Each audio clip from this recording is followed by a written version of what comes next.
Commercial aviation plays a vital role in our nation. We can all be proud of the outstanding job our industry has done in making sure the public can feel confident about our aircraft and about the professionals who maintain, operate, and fly them.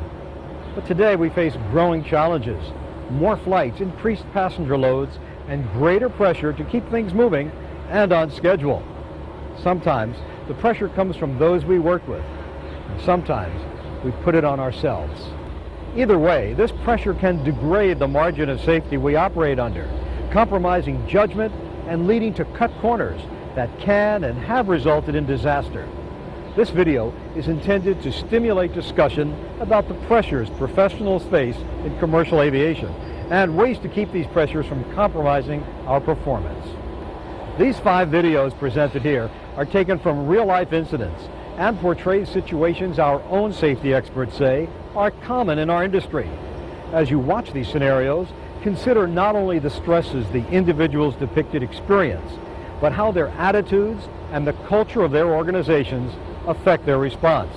And think about the pressures that are part of your job and the impact they can have on your performance. I'd like to take this moment to thank all the organizations and companies identified at the end of this presentation that provided personnel, equipment, and assistance in making this video. These organizations unselfishly contributed to this effort out of their recognition of the need to continually work at improving our industry's already enviable safety record. You know, safety doesn't just happen. It's something we can all work to achieve. We sincerely hope this presentation can help meet this goal.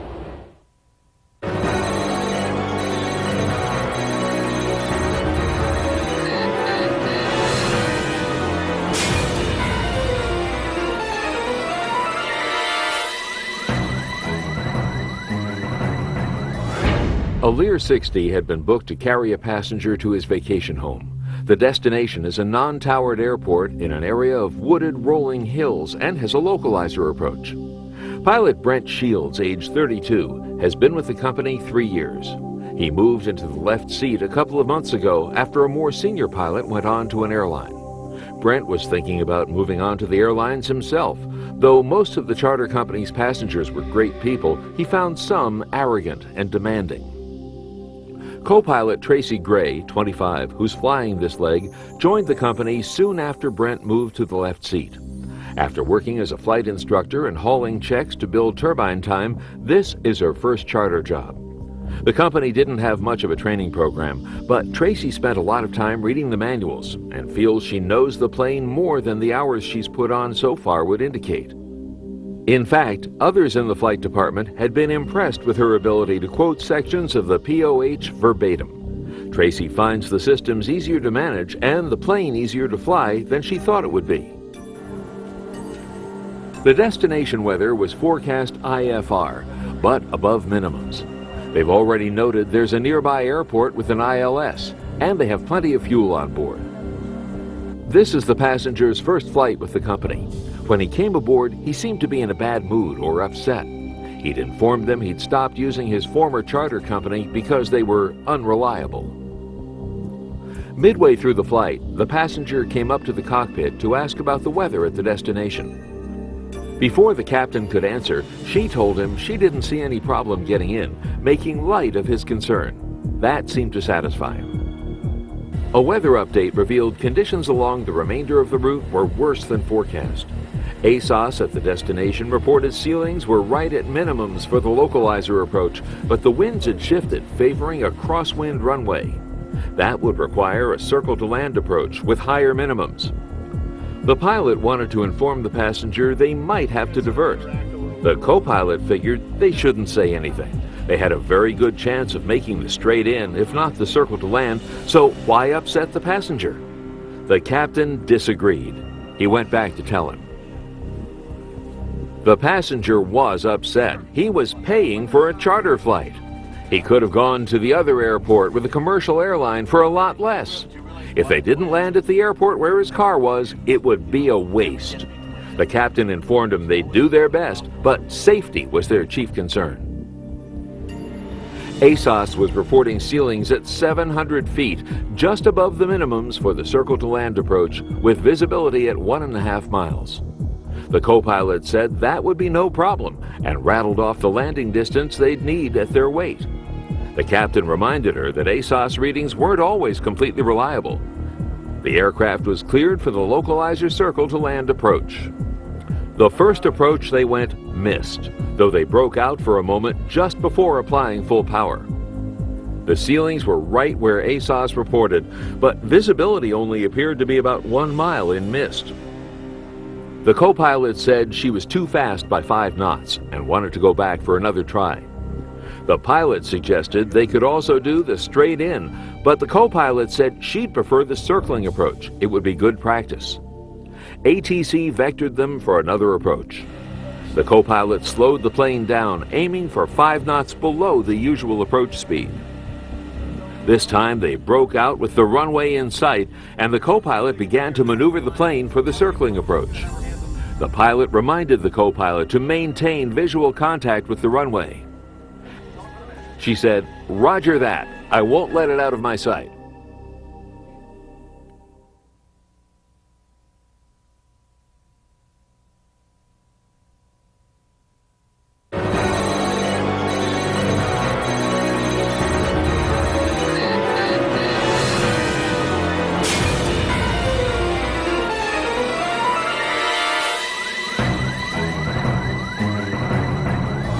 A major airline recently inaugurated service to a regional market from its hub in the Midwest. 2 daily flights on Airbus 320s were scheduled. Captain Steve Beckett, one of the company's senior pilots, was the PIC on 3211, the afternoon flight. First Officer Wayne Golari, a recent hire, had almost as much experience in the 320 as Captain Beckett. After flying for a cargo company 3 years ago, he'd taken a job with a startup airline, but the company had gone out of business. Golari was filling in for a first officer who had had a family emergency. This was the first time he and the captain had flown together. This would be the captain's last flight of the day. His son's high school basketball team was playing in a regional playoff game that night, and the proud captain had told everyone he wouldn't miss the tip-off for the world. With the passengers boarded, the crew went through its startup checklist. The aircraft pushed back from the gate at 1650 local time, right on schedule. But the tug pushing the aircraft developed a mechanical problem, and it took 20 minutes before the pushback was complete. After starting the number 1 engine, the number 2 engine wouldn't start because the right igniter was inoperative. The captain explained he'd like to avoid writing up the problem with the igniter now. The airline had no maintenance capability at the airport, and it would take hours before they could swap aircraft or get maintenance personnel here. With no frontal activity or heavy rain between them and their destination on this short hop, flying without the igniter was no big deal. Besides, he said, with service to the new market just starting, no one at headquarters would be happy about holding up the flight for what was just a matter of paperwork. The first officer agreed it was unlikely they'd need either igniter, but said he didn't want to operate contrary to company policy. The captain, knowing the first officer's experience in 320s, asked how many times he'd used an igniter in flight except in heavy rain. The first officer complied. As the aircraft taxied to the runway, isolated air mass thunderstorms were popping up around the airport. Flight 3211 was number 5 for departure. The crew watched on the radar as the convective activity quickly built and moved toward the airport. The tower issued a wind shear alert, but monitoring departure, the crew heard no reports of turbulence. Flight 3211 was instructed to taxi into position. The crew could see a cell moving toward the departure end of the runway. As they taxied, the crew noted lightning from the nearby cell. The first officer, who was flying this leg, questioned if they should delay their departure. The captain answered that they had plenty of visibility to get around the cell, and there were no reports of any turbulence from departing aircraft. The tower cleared Flight 3211 for departure, but no sooner was the takeoff clearance given than the airliner that had just departed reported encountering severe turbulence and requested an immediate turn. Without consulting the first officer, the captain asked the tower for a departure delay until the cell cleared the area. The tower advised them to proceed down the runway and exit at the first taxiway. Within 15 minutes, the cell had moved east and was no factor. Their departure proceeded without incident. The destination forecast was 4 miles visibility in haze and ceilings of 3,000 feet. During the descent, the crew was instructed to reduce speed and expect delays. An arrival had just blown tires during a hard landing, and the aircraft had to be towed off the runway. Switching from the center frequency, the crew was given holding instructions and told to expect further clearance at 20 past the hour, another 15 minutes. The first officer proceeded to the fix. 10 minutes later, in the hold, the controller announced the damaged aircraft was still on the runway and the hold would continue. If the delay continued, the captain told the first officer he might be late for the start of his son's game. The first officer noted the hold's impact on their fuel reserve. The captain replied when they got down to 9,000 pounds of fuel, if they were still holding, they'd proceed to their alternate half an hour away. Checking weather, dispatch informed the crew heavy air mass thunderstorms were forming in the vicinity of the alternate. The fuel was just above 9,000 pounds when the controller cleared the first holding aircraft for an approach. The captain asked the controller how long before Flight 3211 would be cleared in. The controller estimated no more than 10 minutes, but said he couldn't be sure. The first officer turned to the captain and said, "Captain, we're at 9,000 pounds. Can we get a clearance to our alternate?"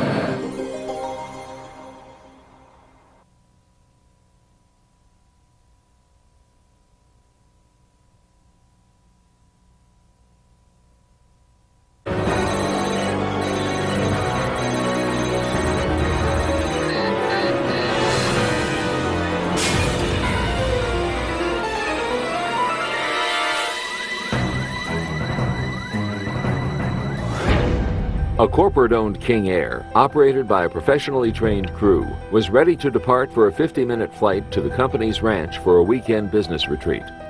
Both crew members were familiar with the destination and route. The flight would be conducted under an IFR flight plan in VMC conditions. The captain, Mike Esterbrook, had more than 4,000 hours as PIC in the King Air and over 12,000 hours total time. In fact, he had been hired just a month before, both for his experience in the aircraft and to fill the need for a captain mentor within the flight department. The co-pilot, Alan Platt, arrived late. Though qualified in the aircraft, he was below company flight time requirements. Thus, he was relegated to co-pilot responsibilities only, a limitation he felt was unfair.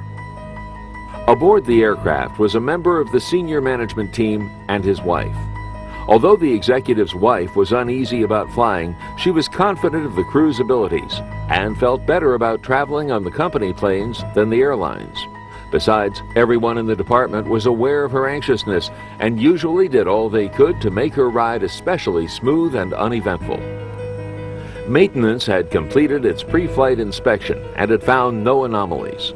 The aircraft had no recent history of any write-ups and was within all inspection and maintenance program timeframes. Looking over the inspection sheet, Captain Esterbrook brought up the rigorous inspection procedures at his former employer, the Blue Chip Corporation. The captain often talked about the way things were done at Blue Chip. Others in the department were starting to suspect he just used these stories to show off his expertise and experience, which annoyed some crew members. It also added to the resentment some felt that someone from outside had been brought in to assume leadership. Platt had an extensive aircraft maintenance background in addition to his flight training in the King Air, giving him solid knowledge of aircraft systems and the ability to quickly troubleshoot maintenance squawks. But he was considered as brash and opinionated as he was confident and capable by those he flew with. Platt wouldn't hesitate to criticize others about their decisions and flying skills. Meanwhile, he himself was often known to operate at the limit, which caused occasional counseling from other crew members. Platt asked the captain if he wanted to go over anything about the route or weather before departure. The captain replied they didn't have time, but said he'd acquired the latest weather and an important NOTAM affecting their destination while waiting for the co-pilot. This was the second time Platt had been late reporting for a flight with Esterbrook, and the captain was upset about it. Platt frequently talked about the frustrations of his dating life and other personal problems, whether other crew members wanted to hear about them or not. That made Platt a topic of discussion even when he wasn't around. Captain Esterbrook started to tell Platt how lateness was dealt with in the flight department at Blue Chip. The co-pilot muttered something under his breath to the captain in answer. The engine start proceeded without incident. As soon as all fuel flows and pressure and temp readings were in or approaching the green range, the co-pilot urged the captain to get taxi clearance. Sitting on the ramp with the props turning just gave the executive's wife more time to be nervous. Most pilots, he told the captain, got underway as soon as possible when she was aboard. The captain turned the suggestion aside, saying they needed to follow the pre-taxi checklist. The co-pilot was clearly unhappy with the captain's rules. With the pre-taxi checklist complete, ground control cleared them to the active runway. While taxiing, they were issued a hold short instruction to allow for an intersecting runway departure. That reminded Captain Estabrook of something that happened once when he got a hold short instruction while working at Blue Chip. Caught up in the story, the captain started to go past the intersection where they were instructed to hold short, and the co-pilot had to stop him from crossing onto the active runway. Upon arrival at the run-up area, the captain began the required system checks. The co-pilot noticed an anomaly in the prop check and brought it to the captain's attention. The prop reverse annunciator remained on, indicating a propeller malfunction. The captain decided that the condition could be ignored because he'd seen it before, and it was probably just an indication problem. The co-pilot wasn't comfortable with the warning lights and said he thought they should go back to the hangar and check it out. The pilot repeated that he'd seen it before and it wasn't a safety issue. They could get the indicators looked at when they returned. The co-pilot disagreed. By now, the passengers could see the disagreement going on in the cockpit. Captain Estabrook reminded Platt that he was the PIC and made the decisions on board. Platt said he didn't want to be part of anything compromising safety. If the captain wouldn't get the problem looked at, he wanted to get off the airplane.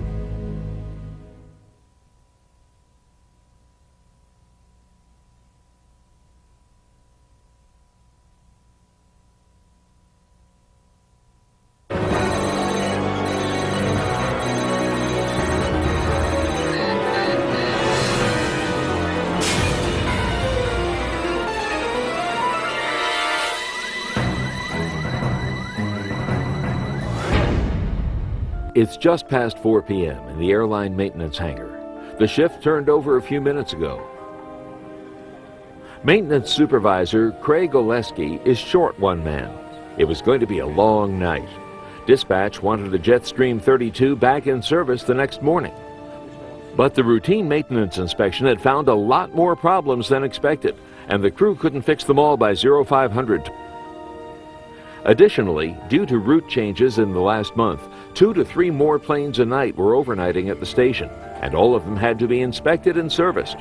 The 2 new mechanics brought aboard weren't enough to keep up with the greater workload. At least something was going right. An A-12 inspection on another Jetstream 32 was on schedule. The only thing left to do was finish work on the rudder fuel spring. Craig had to relay information about the work in progress to one of the mechanics. Sometimes mechanics would tell Craig what remained to be done on a job at the end of their shift instead of making an entry in the logs, and Craig would pass along the information to the person on the next shift working the job. The paperwork would be done when the repair or inspection was completed. While walking over to the Jetstream, Craig got a call from dispatch. An inbound CRJ just radioed that they had a yaw damper malfunction. They needed a mechanic to meet the plane at the gate. Craig went to his office to check who was available.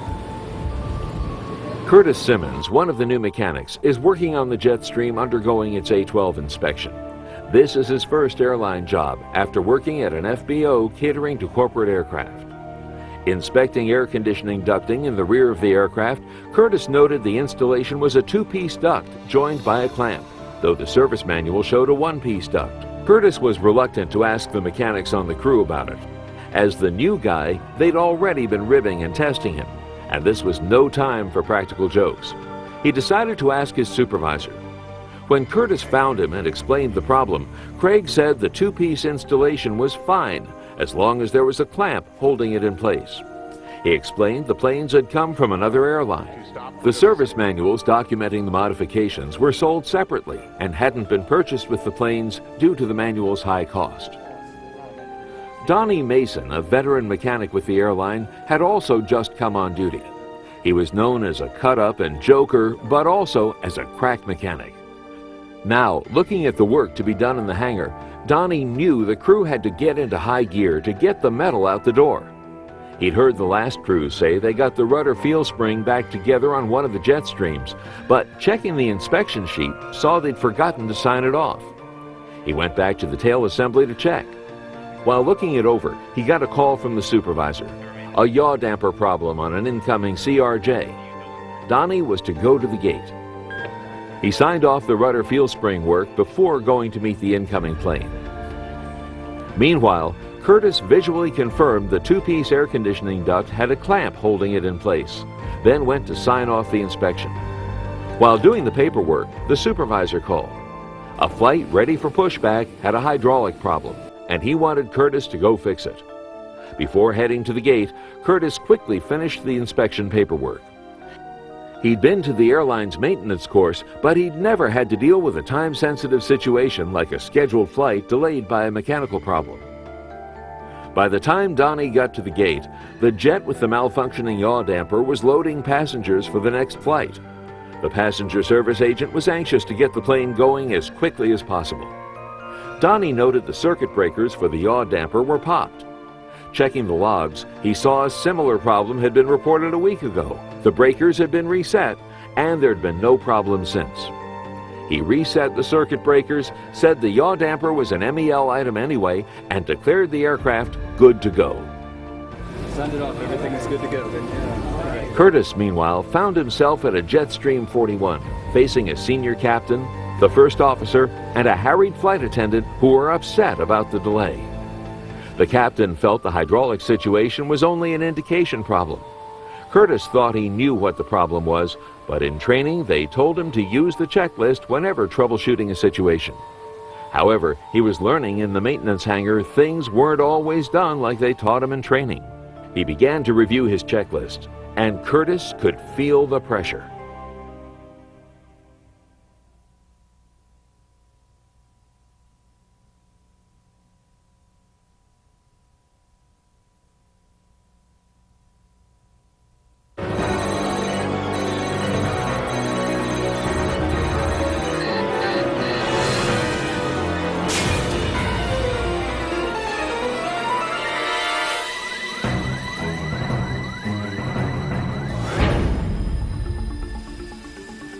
A cold front was moving across the mid-Atlantic, pushing a line of heavy rain and high winds.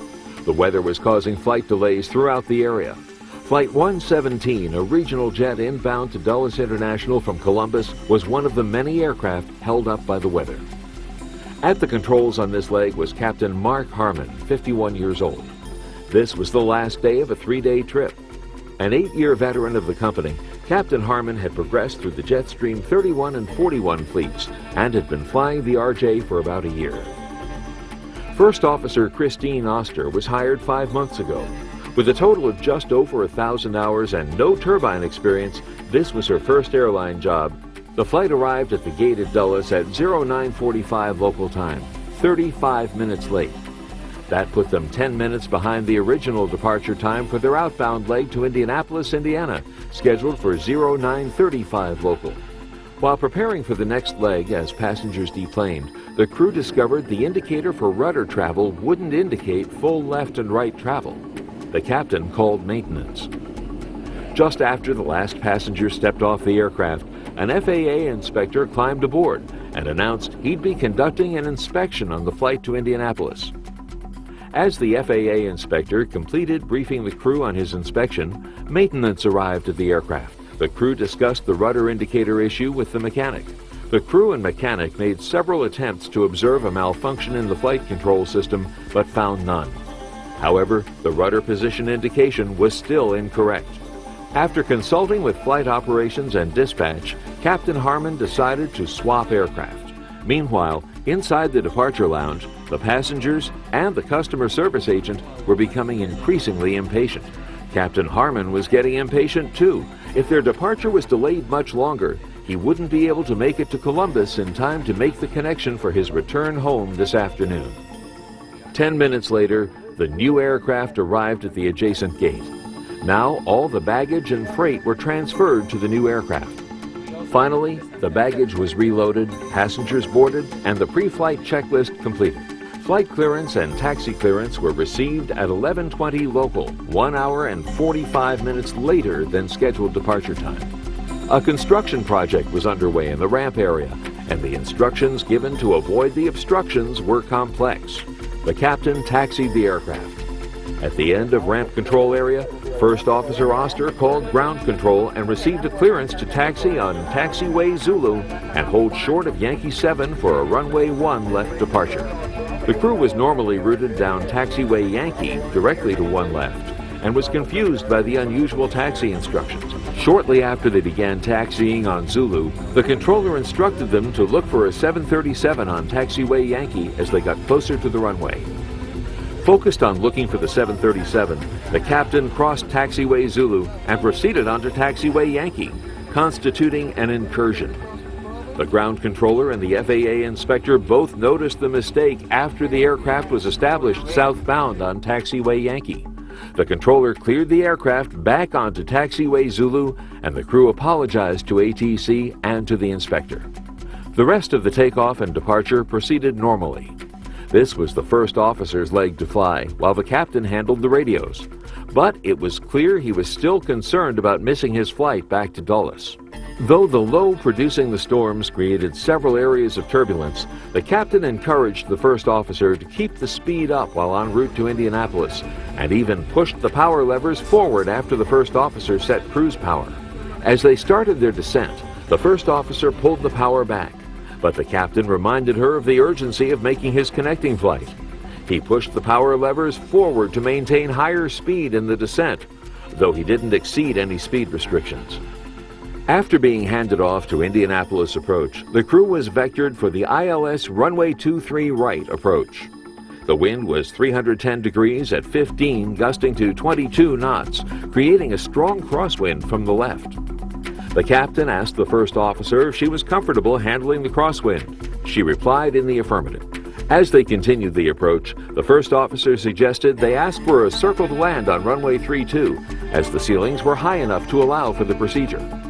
The captain said that would add further delays and indicated his preference for continuing the runway 23 right approach. The first officer agreed. The controller vectored them toward the airport until they had visual contact, then cleared them for a visual approach. The first officer completed a good landing considering the wind conditions. The captain was relieved. Now he'd be able to make his connection. That was a nice landing. Thanks. You know, that was the strongest crosswind I've ever landed in.